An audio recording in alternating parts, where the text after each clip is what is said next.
Смотрите, вот каминная топка сама.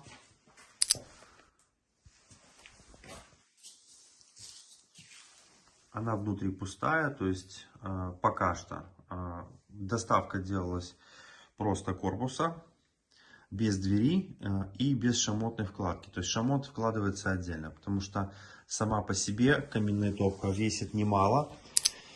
Два взрослых крепких мужчины, в принципе, могут эту топку занести. Вот. Но, в общем-то, она довольно тяжелая, потому что металла здесь много. И 4-миллиметровая сталь, все-таки это вес. Кстати, вот смотрите, что хочу сказать. Значит, фланцы. В данном случае фланец здесь 180. Мы будем пробовать подключить к дымоходу 180 диаметра. И протестируем, как этот камин будет себя вести при таком диаметре дымохода.